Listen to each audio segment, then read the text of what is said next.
afternoon. Hi, Marcus. Nice to see your comment as soon as I log in. Mm.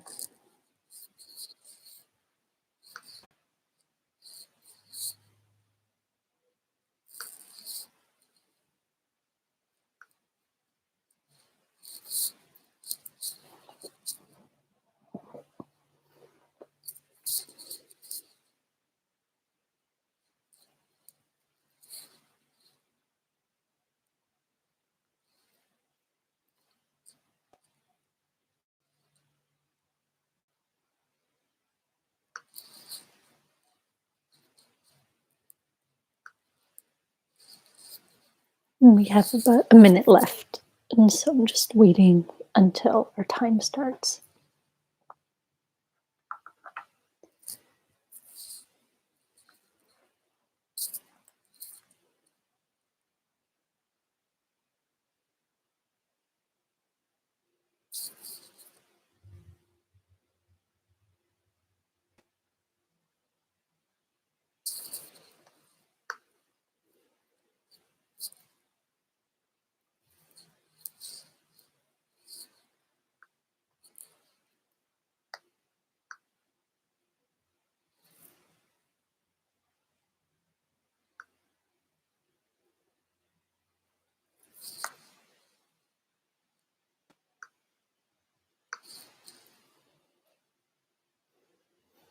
All right. Hi, friends. We'll get started. My name is Dawn. For those of you who don't know me, don't me. I'm one of the teachers with True North Insight, and I have been a long-time volunteer as well. And it's with great pleasure that I get to share this practice with you and what I'm exploring these days for the next 45 minutes. And so, hi, I'm appreciating some of the comments that I'm seeing here in the chat. So, good afternoon, Terry and Marcus. And so, I had posted on social media last week just kind of something around feelings and riding the waves of feelings, and that it's up and down for me. Like I'm hearing it is for most people, or a lot of people, especially a lot of people who commented. And the interesting thing is, at least for me, is that I think just by nature, it's always up and down. However, because of the quarantine and being in the same surroundings day in and day out, there is not much place to hide. There is still busyness that it's possible to hide behind, but I know personally I have a certain tolerance for how much time I spend on the computer. So if you remove that, then that's a big part of the busyness or the hiding. And so as a result, some of these waves are becoming a lot more apparent. I'm personally not afraid of the ups and downs because I feel like my mindfulness practice has really helped with that. And that is one of the things I love about this practice and something that I hope to share with you today. But in particular, what has helped is this quality that gets cultivated with practice naturally, which is wisdom. Sometimes I call it discernment, and others sometimes call it equanimity. And so the thing with wisdom, in my opinion, is that it ripens or it comes to fruition once the conditions are set for it, once the soil is set and it's been planted and nurtured, etc.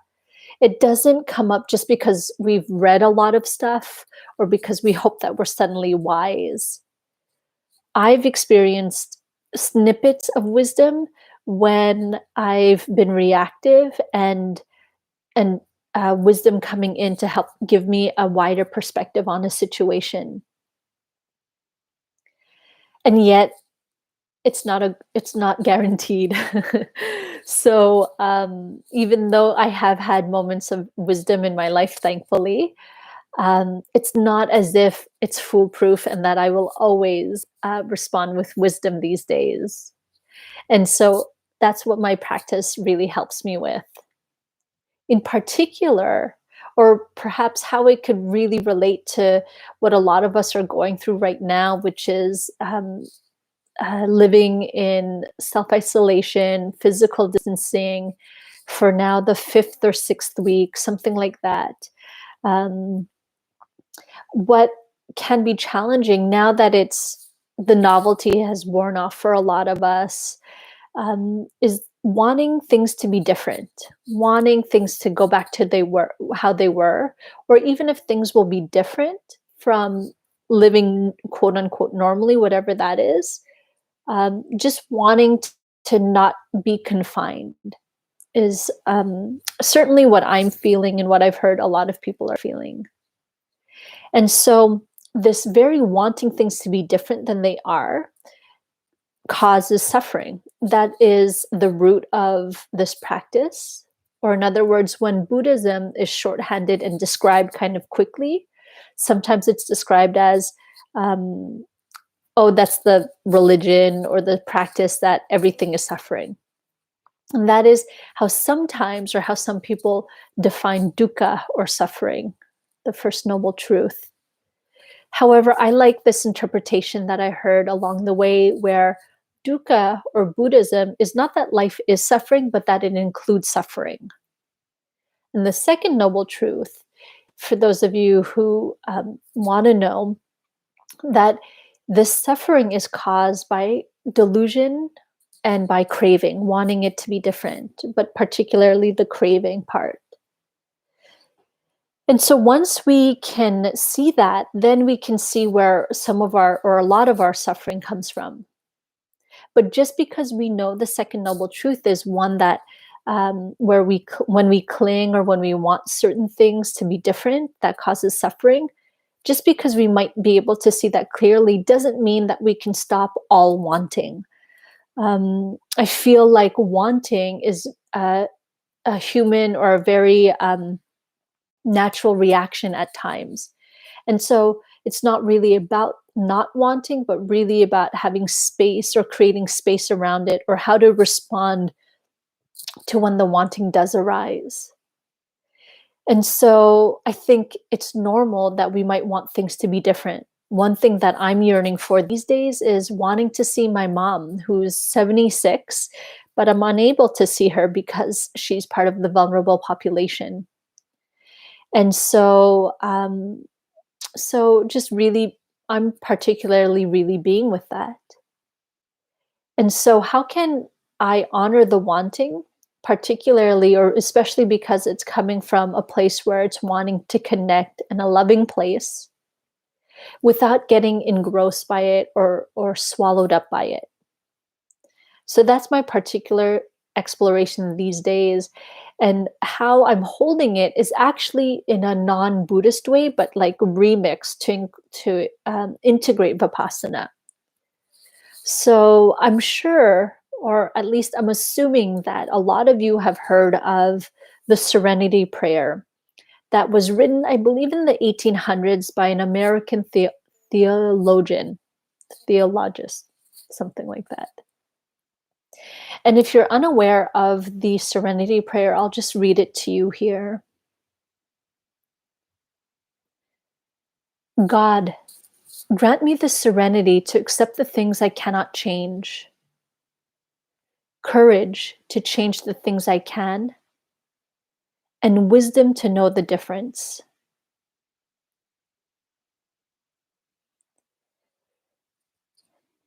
And so that's what I want to center our practice on today. And if, say, you came here just to practice, that's completely fine, of course.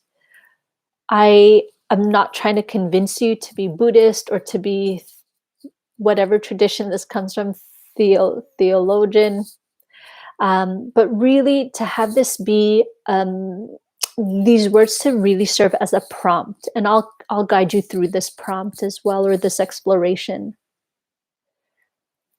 I want to also acknowledge that the word God might be a trigger for some of you. And if that is the case, feel free to substitute that word with anything else that might resonate. It could be nature, mother, mother nature, grandmother earth, whatever resonates with you. Great, Deborah. I hope I'm curious to hear what you'll think about the following meditation that really incorporates that prayer with our mindfulness practice. And so it's more this invitation to explore what arises or to be present for what arises. So we'll practice for about 20 or so minutes. The last 10, 15 minutes will be time for us to discuss. So you could write in the chat, and then I could address any questions or comments you might have, or if you want to share any insights as well. But for now, we'll practice together, and you don't have to have access to the video, but access to the audio. So your eyes can be closed, or you could even lie down and be within earshot of the computer. Just to let you know, I will be monitoring, or my eyes will be open, because I'll be just taking a look at the chat box and whatnot, mostly because this is open and I want to really help create this safe and protected space for all of us. So just to let you know, if you open your eyes and you see my eyes open, I'm not trying to see you through the screen. So comfort is relative depending on what we're going through with our bodies. So as best you can, find a comfortable position. And it could be lying down, it could be propped up, back supported, whatever you need.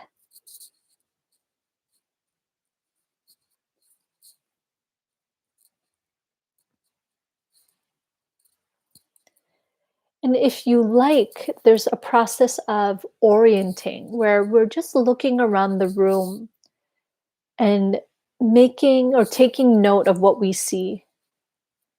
And we do this as a way to help remind ourselves, our system, where we are, to ground the system or to calm it. And you can return to this method of just, or this technique of just looking around the room and mentally noting like plant, ball, water, etc. If during this practice your system feels overwhelmed.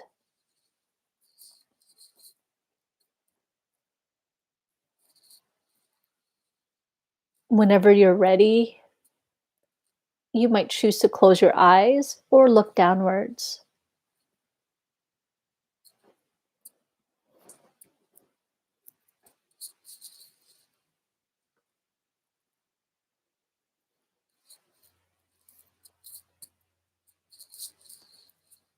And if it's appropriate, take a few deep breaths to help you arrive. Perhaps even creating some space in the body, the heart, the mind.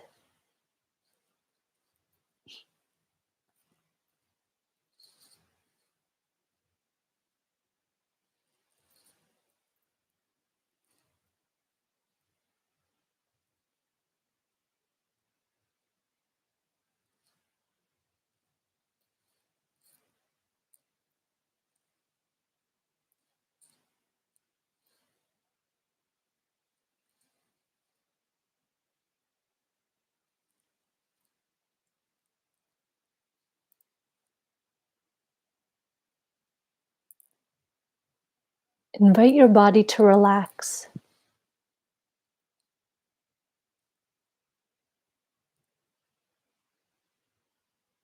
You can do this by relaxing the parts of the body that are telling you they're tense. You can scan the body from head to toe. Or if the doorway of sensation is not really accessible right now, you might choose something like an invitation, a silent mental note. May this body relax. May I relax.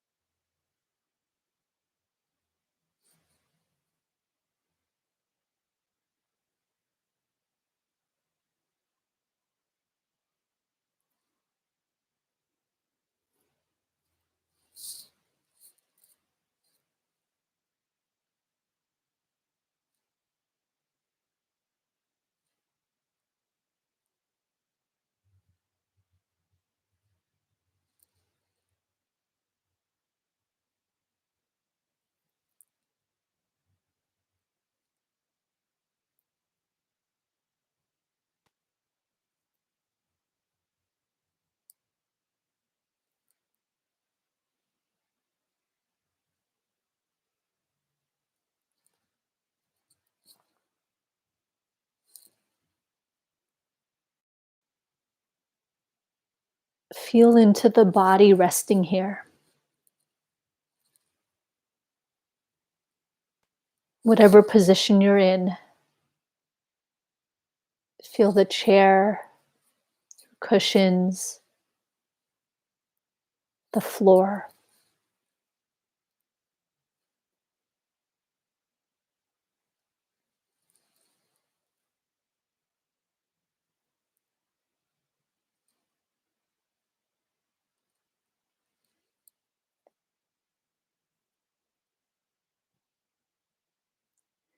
Sense into the body pressing down into the support.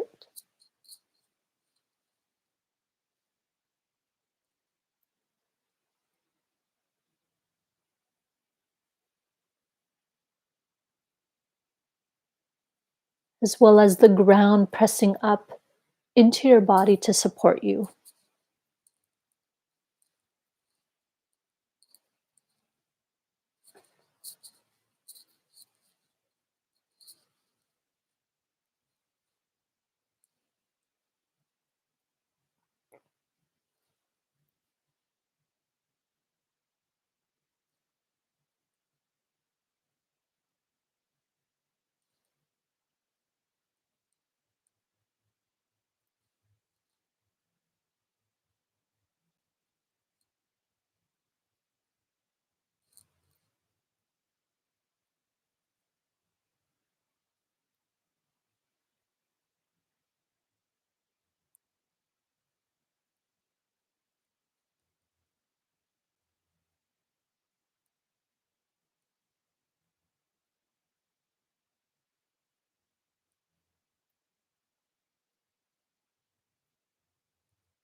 Turn inwards and tune into how you're arriving this afternoon to our practice together.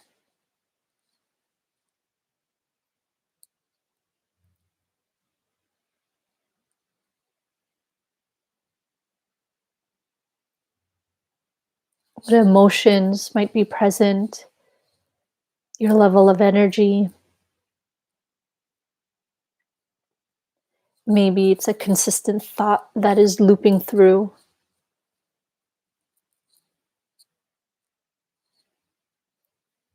Taking a pulse of the current situation, the landscape.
And I'll begin in a few moments to integrate the prayer into our practice. It's not really about the words per se, but how you receive the words. That is our practice. What are any internal reactions you might have in regards to the words? Any images or experiences that might arise?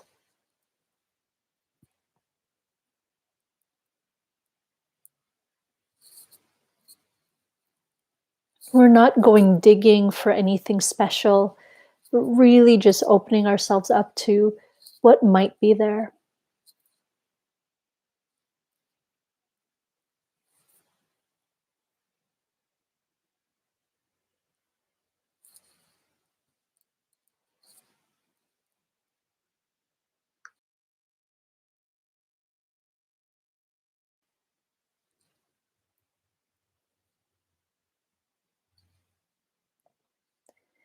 God, grant me the serenity to accept the things I cannot change.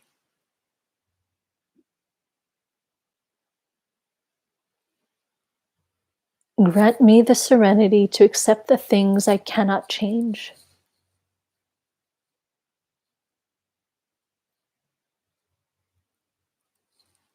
Accept the things I cannot change.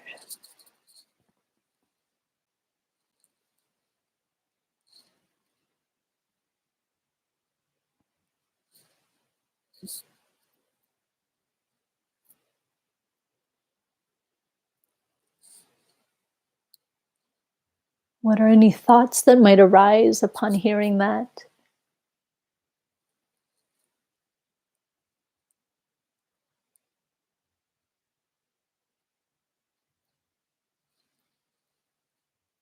Physical reactions, emotional reactions.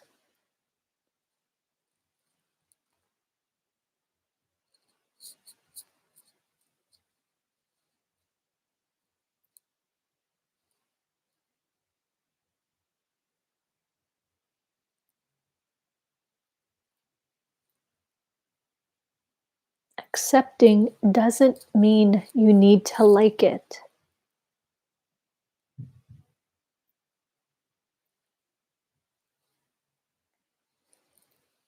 It means making space for it or not fighting it.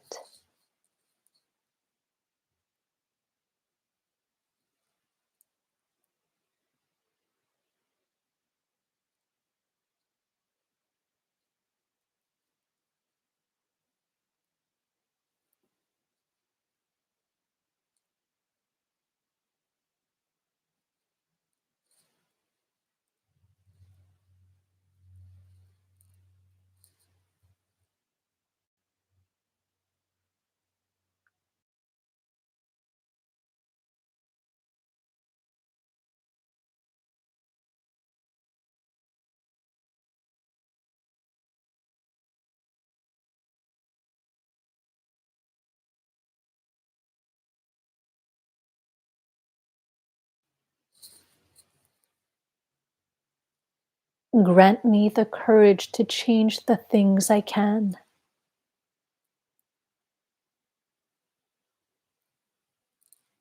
Grant me the courage to change the things I can.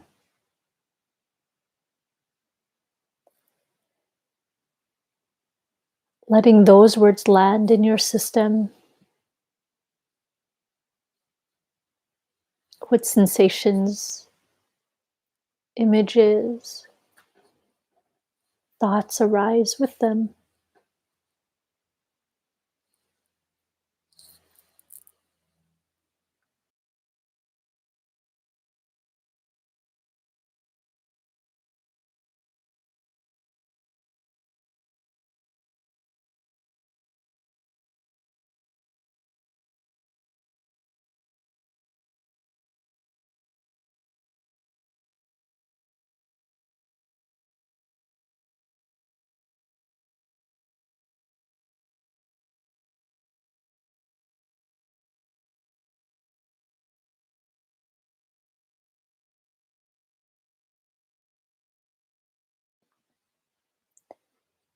If anything specific does arise around the courage to change things you can, feel into the intention behind it, perhaps the wholesomeness, or perhaps it's fear, and the change comes from wanting to control, to protect yourself from hurt.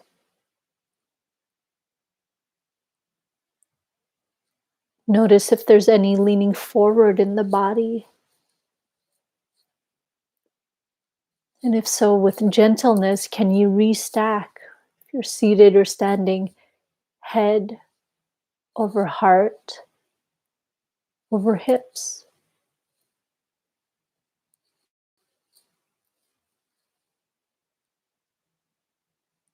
What is your breath like?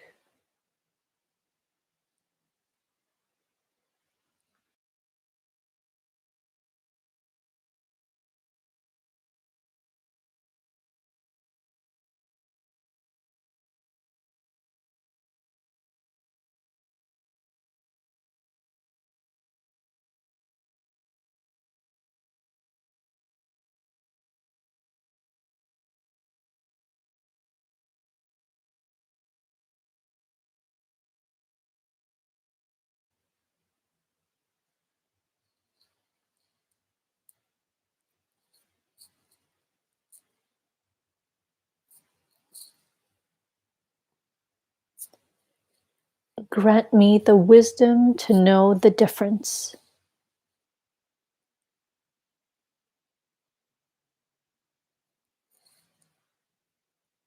Grant me the wisdom to know the difference.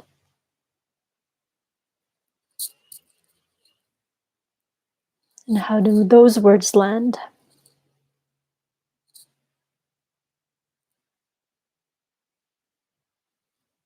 Is there a yearning or judgment about the wisdom piece?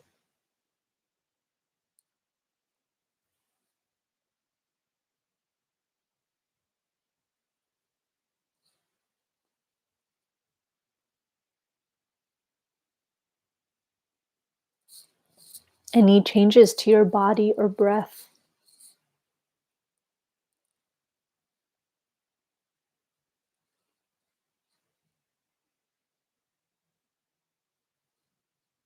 And if possible, continuing to settle into your posture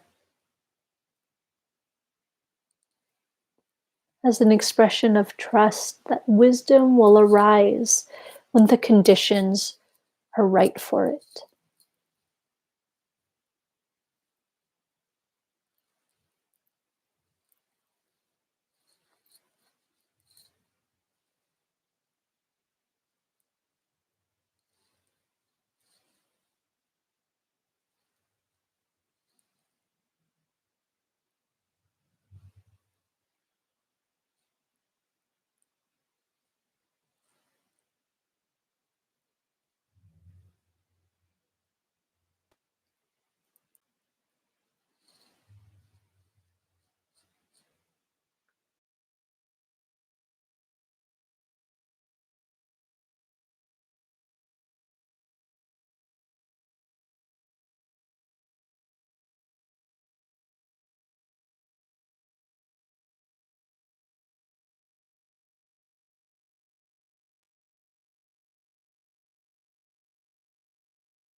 God, grant me the serenity to accept the things I cannot change, courage to change the things I can, and wisdom to know the difference.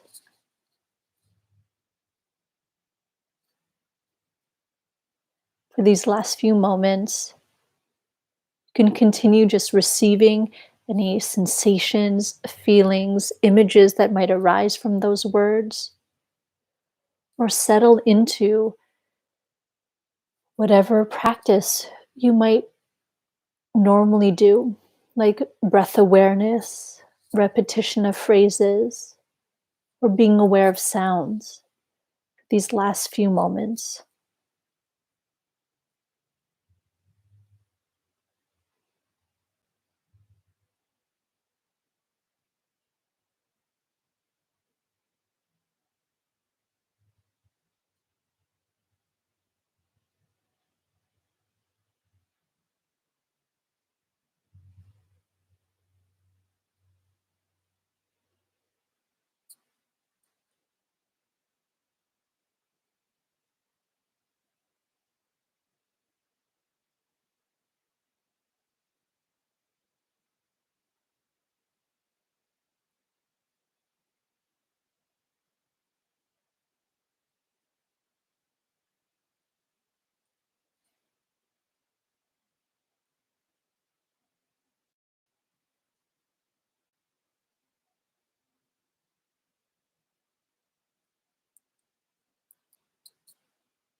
You can take a few deep breaths.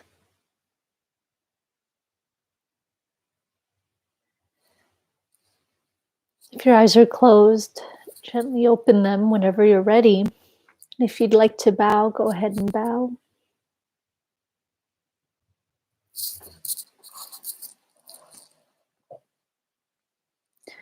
So we have some time for Q and I.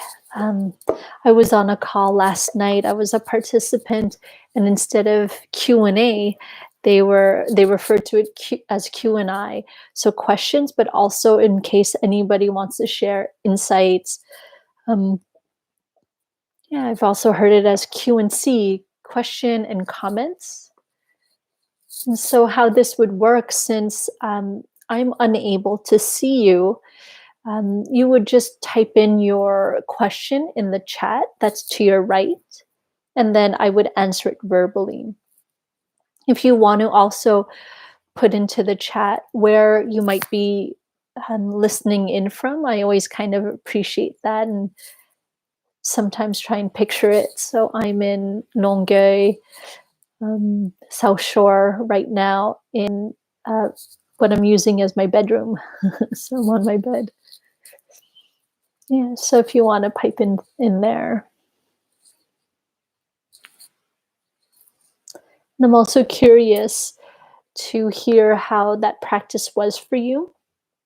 And so even though it combined this prayer of sorts, to me it was still very much vipassana because we were leaving lots of room in between the words to feel into and to be present for what may have been arising. And so if you want to let me know in there how that was for you.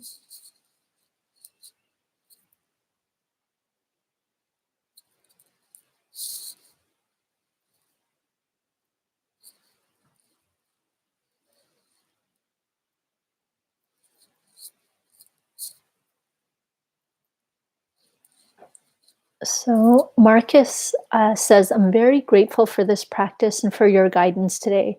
I love to hear the prayer each time. I felt some loneliness mixed with some sadness all of a sudden. This is what came up. Sweet. Yeah.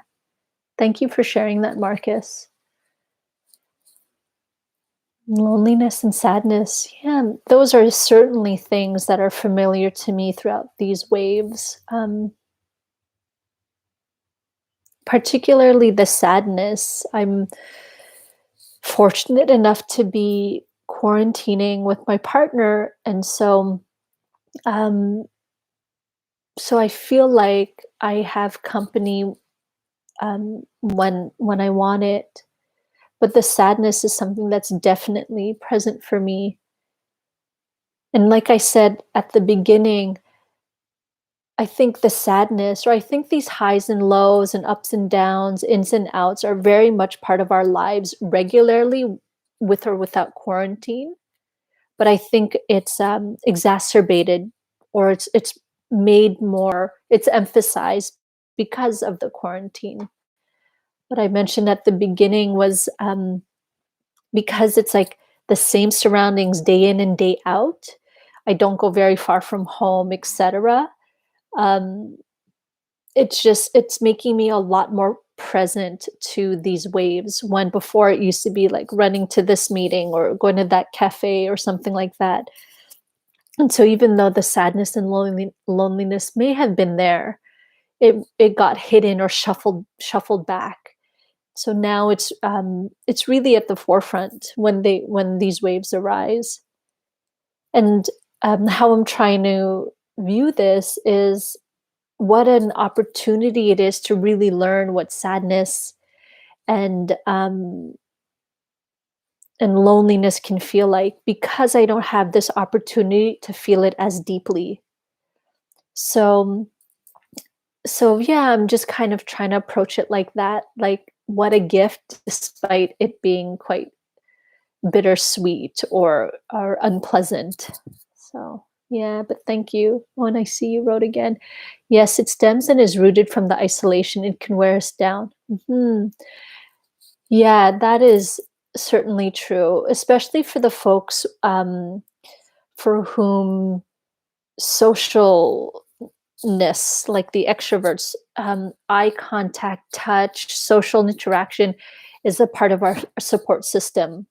And even though we have things like YouTube and Zoom and phone and FaceTime and all of that, I do think that it can only go so far. And it's certainly a lot of people are feeling that. Mm. Thanks, Marcus. So, Deborah, I'm in DDO, so dollar disarmo. I found it very difficult to be with the arising sensation, quite painful.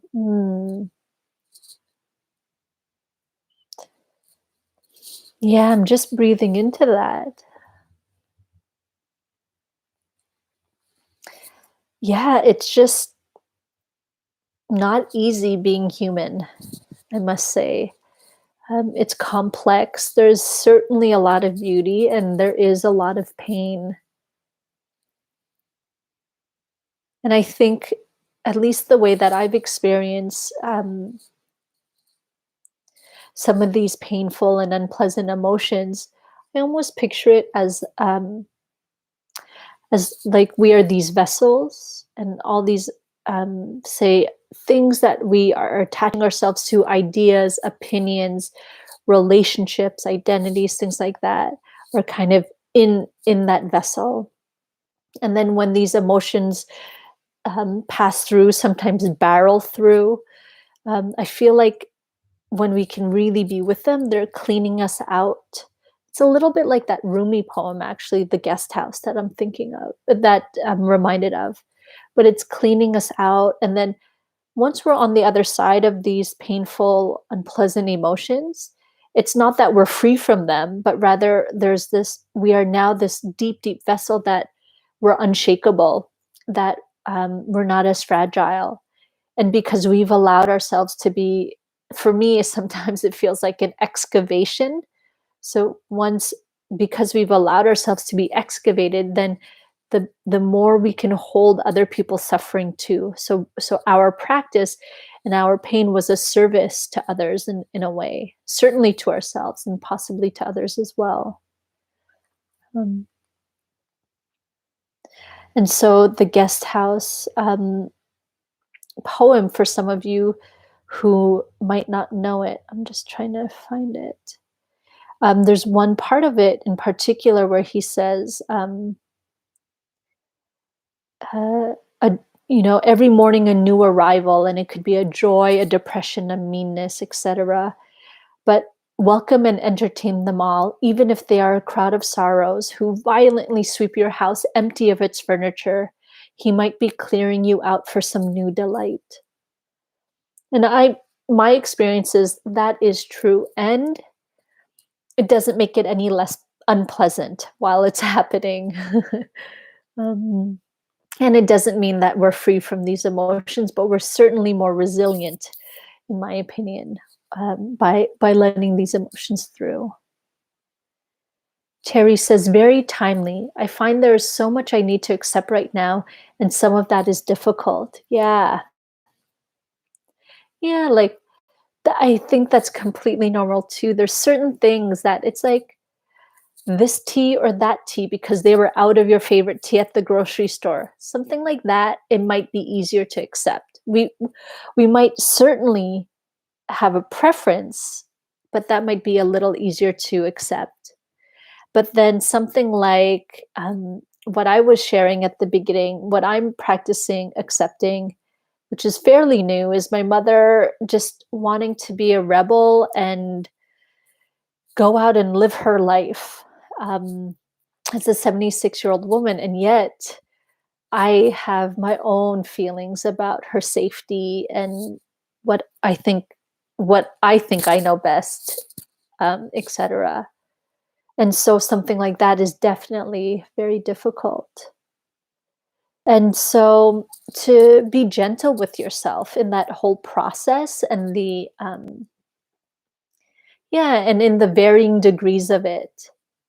And I know for me, when I harp on or when I get very stuck on the things that I'm unable to accept right now, my old story, my old tendency was to be quite hard with myself, and so that might arise still sometimes.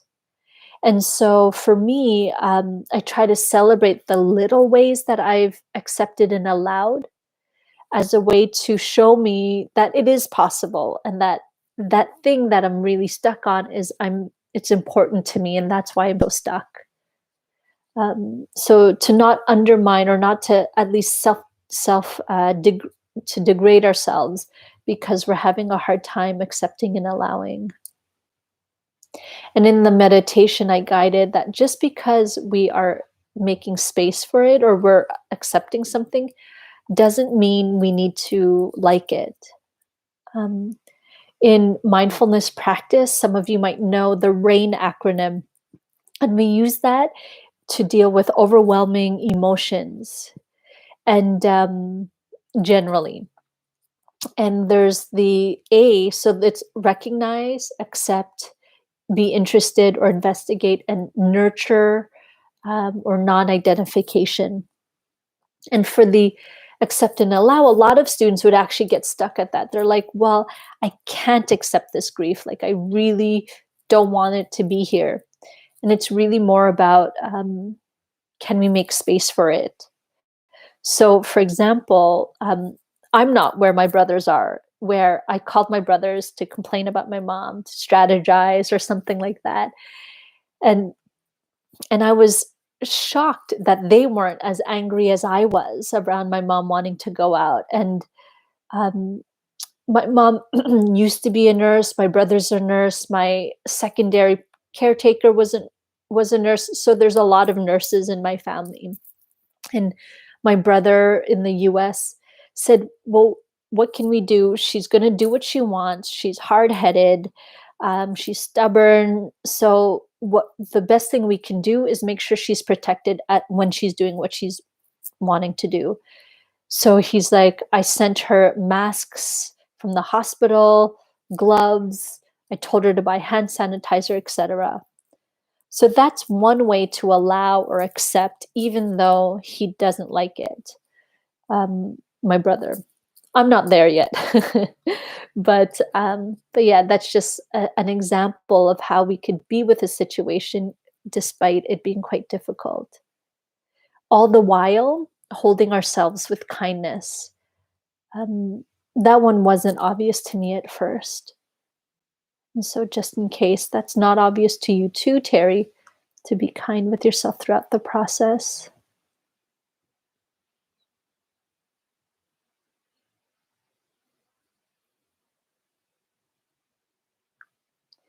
So we have a couple minutes left if there's anyone that wants to chime in one more thing.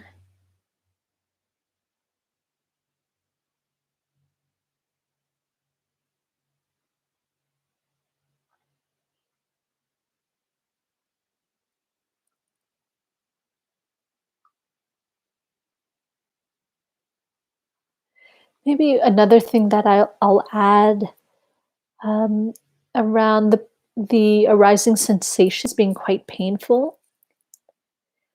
If ever that's the case, which is very normal, as I mentioned earlier as well to Marcus, that things, especially because we're in isolation, can feel more emphasized, exaggerated, exacerbated. And so, like anxiety, depression, sadness, for example, or other sensations. And so that's when you can return to, say, opening the eyes when you're practicing, just to create a bigger container so that your whole world isn't just what's in your mind, but rather you're opening your eyes and you're allowing light and shapes and forms to come in. And that helps to ease the system when it's overwhelmed. If it's somewhat intense, but maybe not so overwhelming, another thing you can do is when you're practicing, you might settle into your pose and instantly identify a part of the body that is pleasant or neutral in sensation, so that if ever it does get painful or difficult, whatever it is you're focusing on, you can divert or shift your attention to that spot, like say the shoulder, and hang out there again, as a way to ease the system. And then you might find yourself resourced enough to return back to the practice you were engaging in or not. But we're not trying to burn the system up. We don't want to overwhelm the system because that could be actually more traumatizing, or it could make it painful in an enduring way that is not necessary.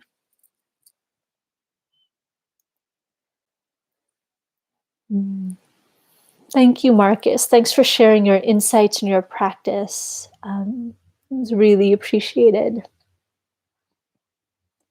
So we're at time for this week, and I'll be back next Monday. And so, yeah, may your week be fruitful and full of insights, however big or small. May you be present for the moments of ease that show up in the day and in the week, so that your system can rejoice even if for those short moments. Mm. Thank you, friends. Thank you for your practice. Bye.